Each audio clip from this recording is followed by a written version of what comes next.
जय जवान जय किसान, जय जवान जय किसान, जय जवान जय किसान। भारतीय किसान यूनियन एकता जिंदाबाद, भारतीय किसान यूनियन एकता जिंदाबाद, भारतीय किसान यूनियन एकता जिंदाबाद। से लगभग 20 वर्ष पहले हमारे लंडोरा क्षेत्र में और पूरे हरिद्वार क्षेत्र में गैस पाइपलाइन निकाली गई थी इंडियन ऑयल कॉरपोरेशन के द्वारा। हाँ। तो उसमें उनका जो तेल की निकाली गई थी, उनका ये था कि फसल का मुआवजा देना है और जमीन अधिग्रहण करने का मुआवजा देना है।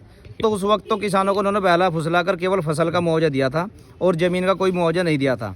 अब दोबारा उसका 20 वर्ष बाद वो रिनोवेशन कर रहे हैं, दोबारा अधिग्रहण कर रहे हैं ज़मीन को, जबकि पहले वो कम ज़मीन थी, अब की बार ज़्यादा है, और पहले कम साल के लिए थी, अब की बार 50 साल के लिए है। 50 साल के लिए। तो अब उसमें यह समस्या है कि वो बिना किसी मुआवजे के, बिना किसी फसल के मुआवजे के और ज़मीन के मुआवजे के दोबारा अधिग्रहण कर रहे हैं। तो उसमें किसानों का विरोध है और क्षेत्र के किसानों में रोष है कि जब तक ज़मीन का मुआवजा नहीं दिया जाएगा तब तक वहाँ पर कोई भी गैस पाइपलाइन नहीं, वो तेल की पाइपलाइन नहीं डलेगी और उसका हम विरोध करेंगे। हमने पहले हमारे एक संगठन के कुछ लोगों ने और किसानों ने SDM साहब को ज्ञापन दिया था। उसमें उन्होंने कहा था कि ये जो ज्ञापन है ये हर जितने भी किसान हैं वहाँ उनकी एप्लीकेशन लिख कर आनी चाहिए। तो आज यहाँ पर सैकड़ों की संख्या में एप्लीकेशन लेकर सभी लोग पहुँचे। आप दिखाओ भाई, जो एप्लीकेशन लेकर आए सब ऊपर उठाकर आप दिखाओ। और ये सब लोग अलग अलग एप्लीकेशन लेकर पहुँचे हैं और एक ज्ञापन भी हम DM साहब को देंगे। ये केवल आज एक ज्ञापन के तौर पर हम चेतावनी देंगे। ये हमारा सुझाव भी रहेगा, रिक्वेस्ट भी रहेगी, चेतावनी भी रहेगी कि अगर ये जो इंडियन ऑयल कॉरपोरेशन की गैस वो तेल पाइपलाइन जो डल रही है, अगर उसके डालने से पहले मुआवजा नहीं दिया गया तो उन्हें तो हम वही बंधक बनाऊंगा, जो तेल वाले आएंगे कर्मचारी, और इनका करेंगे इलाज और अब की बार इनका मुंह काला करके वहाँ से भगा देंगे। किसान यानी कि उग्र आंदोलन, बिल्कुल उग्र आंदोलन करेंगे। हमारा जो प्रशासनिक अधिकारी है उनसे हमारा निवेदन यह है कि इस समस्या का जल्द से जल्द समाधान किया जाए। अगर समाधान नहीं किया जाएगा तो आज तो पहले हमने SDM साहब रुड़की को दिया ज्ञापन, आज DM साहब को दे रहे हैं। इसके बाद अगर नहीं होगा तो हम धरना प्रदर्शन करने के लिए बाध्य होंगे और यहीं DM ऑफिस पर ताला लगा कर बैठेंगे। वर्तमान सर्किल 150 जो मुआवजा दिया जाए इस्तेमाल कर रहे थे उसका किराया भी लेंगे, और अगर किराया नहीं देंगे, मुआवजा नहीं देंगे तो अपनी पाइपलाइन निकाल लो, वहाँ से ज़मीन जो है वो हमारी मुक्त करी जा। अच्छा। और उसमें क्या था कि पहले कहा गया था कि आप उसमें मकान बना सकते हैं, पेड़ भी लगा सकते हैं, लेकिन उस पर आदमी को किराएदार कर दिया। सर आप ये बता सकते हैं कितने हेक्टेयर भूमि की बात हो रही है यहाँ पे? सबकी अलग अलग ज़मीन है, किसी की 2 बीघे है।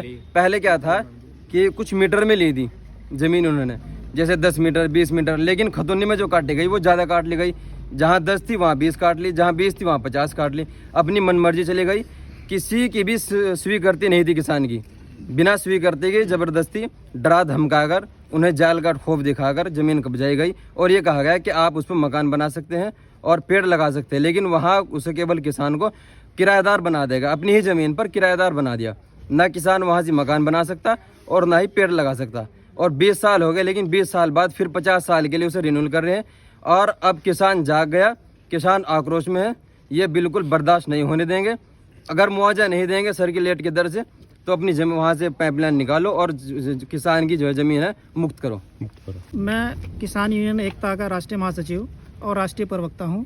किसान जो है हर तरह से सक्षम है अपने काम करने के लिए। आज जो किसानों के खिलाफ दमनकारी सरकारी जो नीति चल रही है कि डराओ धमकाओ, उस सब किसान डरने वाला नहीं है। जो किसानों के मुआवजे का मसला है वो उसका हक है और उसकी फसलों की जो रेट है वो भी उसका हक है। तो किसान अपना हक लेना जानता है। आज तो सिर्फ DM साहब के माध्यम से हम प्रशासन को ज्ञापन देना चाहते हैं कि यदि अगर भविष्य में इस तरह से किसानों को दबाया जाएगा या किसानों को परेशान किया जाए तो किसान सड़कों पर उतरेंगे और जो उचित मुआवजा सरकार के जो रेट है उसके आधार पर, जो वहाँ के सर्किल रेट है उसके आधार पर किसान अपने मुआवजे की मांग करते हैं। उनकी जायज़ मांग है और हम सब लोग अपनी मांग के लिए तत्पर हैं। धन्यवाद सर।